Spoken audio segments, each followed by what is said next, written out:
اس کا بھی تو کوئی وسیلہ ہو جائے تو پھر وہ نماز لائے. یہ نماز اللہ سے ملاقات کا سبب ہے, یہ نماز اللہ سے کلام کرنے کا سبب ہے. اور حدیث کے اندر آتا, میں اپنی طرف سے نہیں کہہ رہا, نبی صلی اللہ علیہ وسلم نے فرمایا جب تم میں سے کوئی بندہ نماز پڑھ رہا ہو تو لا یبصقن امامہ, اپنے سامنے کبھی نہ تھوکے.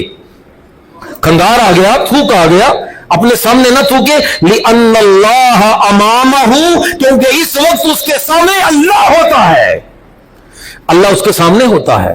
اور انسان کلام کرتا ہے اللہ سے, ایسا نہیں ہے نماز میں کا ہمیں خیر پتہ نہیں ہوتا ہم کیا کلام کر رہے ہیں, لیکن کلام کرتے ہیں. حضرت ابو ہریرہ رضی اللہ تعالیٰ عنہ سے روایت ہے, وہ کہتے ہیں کہ جو آدمی نماز میں سورہ فاتحہ نہیں پڑھتا اس کی نماز بیکار ہے. ایک آدمی کہنے لگا کہ اور فرمانے لگے کہ سورہ فاتحہ ہی نماز ہے, اور اللہ تعالیٰ نے نماز کو تقسیم کیا ہوا ہے اپنے درمیان میں اور اپنے بندے کے درمیان. وہ کہتے ہیں کیسے, اللہ کلام کیسے کرتا ہے یہ راستے دیکھیے گا.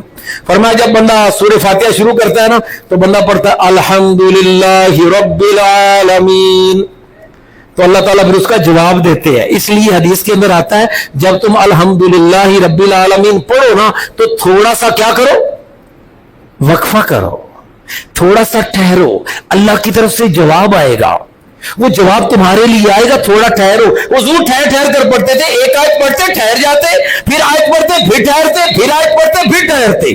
فرمایا جب بندہ کہتا ہے الحمدللہ رب العالمین, اللہ تعالیٰ فرماتے حامدنی عبدی, اے میرے بندے تو نے میری حمد بیان کی ہے, تو نے میری تعریف کی ہے. پھر بندہ کہتا ہے الرحمن الرحیم, تو اللہ تعالیٰ فرماتے ہیں اسنا علی عبدی. یہ حدیث کے لفظ ہے صحیح مسلم کے اندر اور صحیح بخاری میں. فرمایا وہ کہتا ہے اسنا علی عبدی, اے میرے بندے تو نے تو میری ثنا بیان کی ہے. پھر بندہ کہتا ہے مالک یوم الدین, اللہ تعالیٰ اس کا جواب دیتے مجدنی عبدی, اور میرے بندے تو نے میری بزرگی بیان کی ہے. پھر بندہ کہتا ہے ایاک نعبد و ایاک نستعین, اللہ جواب دیتے میرے بندے یہ جو تو نے کلام کہا ہے ابھی تو نے پڑھا ہے کہ ہم تیری ہی عبادت کرتے ہیں اور تجھی سے مدد چاہتے ہیں, اے میرے بندے یہ آدھی آئے تو تیرے لیے ہے اور آدھی میرے لیے, تو میری عبادت کرے گا میں تیری مدد کروں گا. یہ اللہ جواب دیتے ہیں, کلام ہو رہا ہے. کبھی غور تو کریں, ذرا تھوڑا سا مزہ لیں. کبھی جب آپ بولیں ایک جملہ بولیں تو پھر انتظار کریں کہ اللہ کی طرف سے کوئی جواب آتا ہے کہ نہیں آتا. میں تو محسوس کرتا ہوں, مجھے تو پتہ ہے کیا جواب آتا ہے, اللہ کیا کلام کرتے ہیں. فرمایا اس کے بعد بندہ کہتا ہے اہدنا الصراط المستقیم صراط الذین انعمت علیہم غیر المغضوب علیہم ولا الضالین, اے اللہ مجھے سیدھے راستے پر چلا, اے اللہ مجھے ان لوگوں کے راستے پر چلا جن پر تو نے انعام کیا, مجھے نبیوں کے راستے پر چلا, مجھے ولیوں کے راستے پر چلا, مجھے صحابہ کے راستے پر چلا, مجھے اہل بیت کے راستے پر چلا.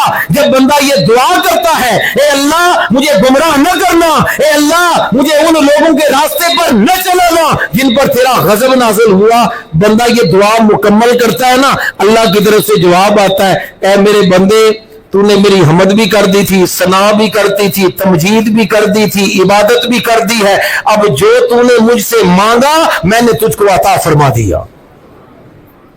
اللہ کلام کرتا ہے. اسی لیے تو کہتے ہیں نماز مومن کی معراج ہے.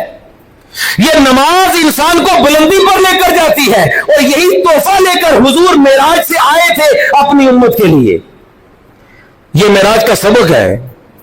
حضور کو جو بلندی ملی ہے تو یہ سمجھ لیں کہ حضور بھی ہمیں ان بلندیوں میں تھوڑا تھوڑا شامل کرنا چاہتے تھے.